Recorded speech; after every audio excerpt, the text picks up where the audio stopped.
Silence. 6 months of silence. Then Pablo Torre does his episode 2 weeks ago, and all of a sudden there's been gurgling. Now, the gurgling has been media related. Mike Florio's writing things like, why is everybody so quiet?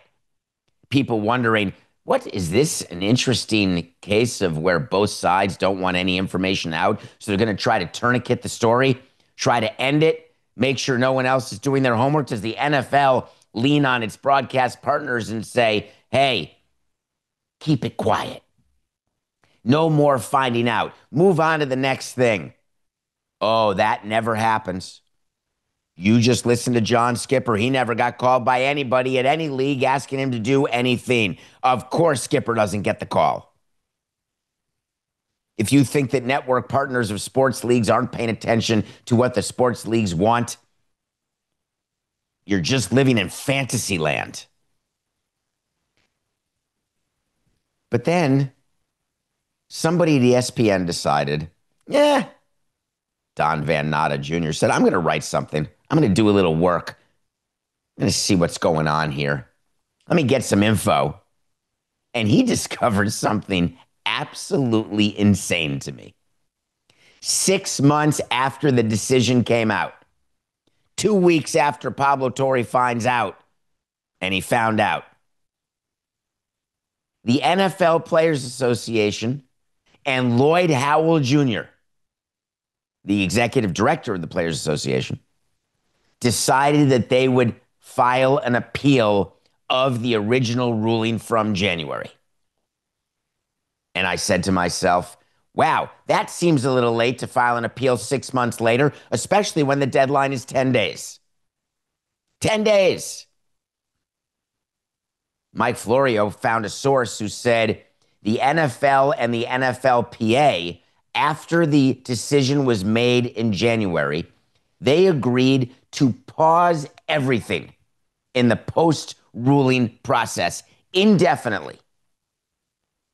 That's sort of like a ceasefire between parties that's not official and it's not enforceable. And then during the ceasefire negotiations, you say to the other side, I'll agree to this ceasefire indefinitely, except I reserve the right to fire upon you any day I want.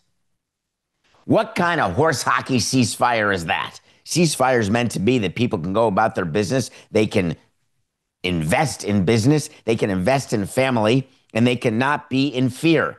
That's what a ceasefire is.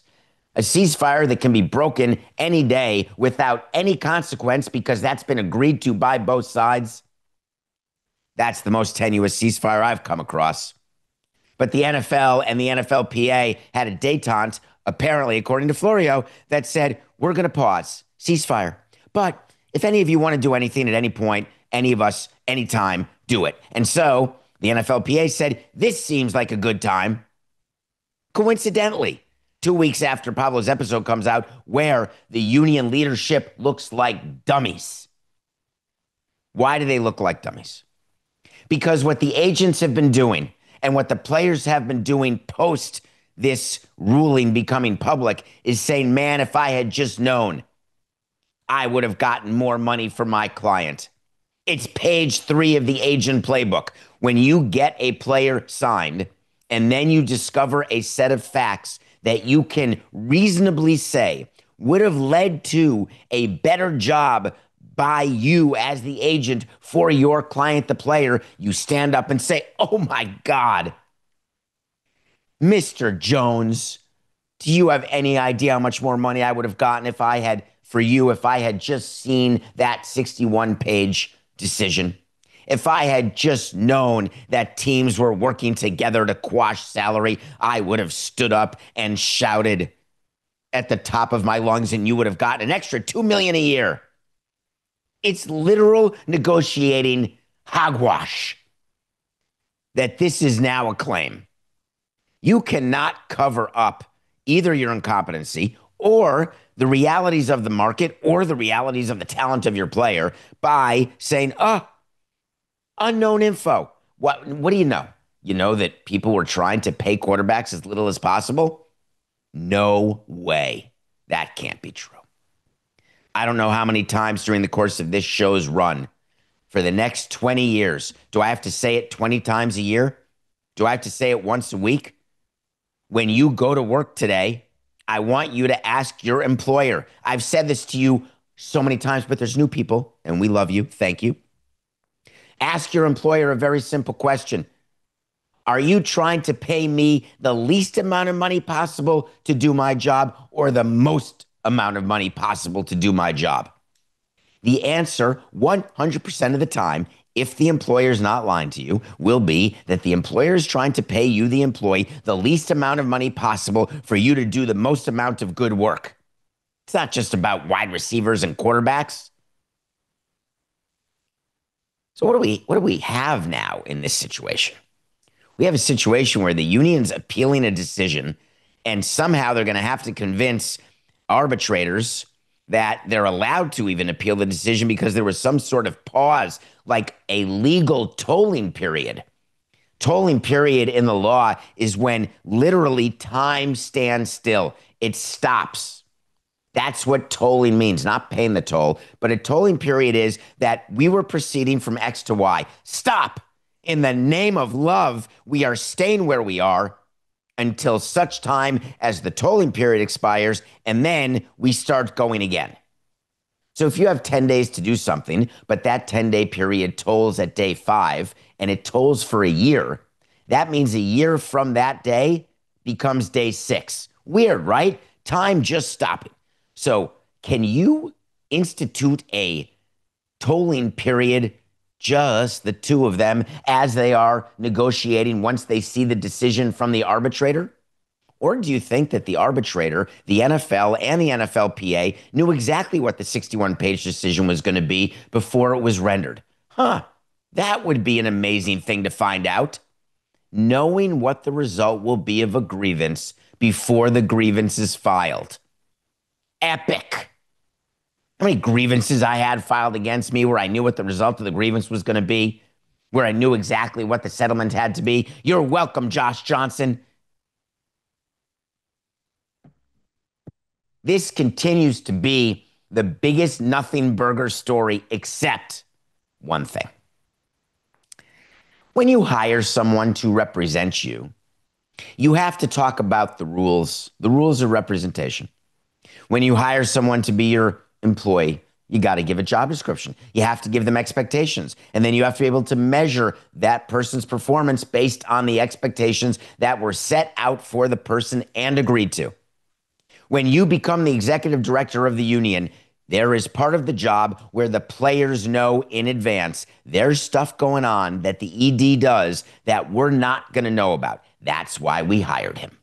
We hired an executive director to do stuff we don't want to do, to take care of things that we don't want to see. Do you know what I don't want to see as president of a baseball team? I'm not all that interested in the commissioner's office and what they're doing with their employee evaluations. I know I want them to have an HR department. I know I want them to evaluate their employees, but I'm not wholly interested in whether or not the IT guy on the 3rd floor or whether or not the assistant to the assistant traveling secretary on the 4th floor is doing his, her, or their job well.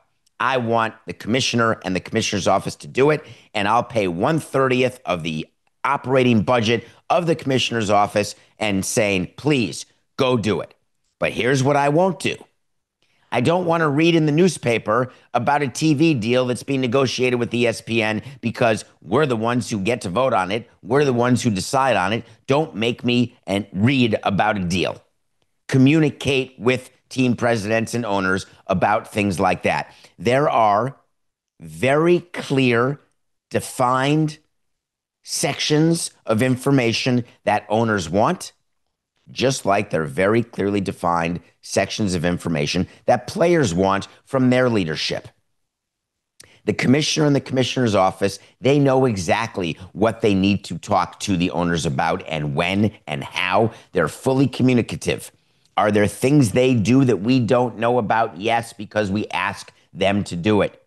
But they know that if they do something without telling us, that goes over the line of what we should have known about, and it is embarrassing to us, it's going to be costly. Because at the end of the day, owners control who the commissioner is and who therefore works under the commissioner.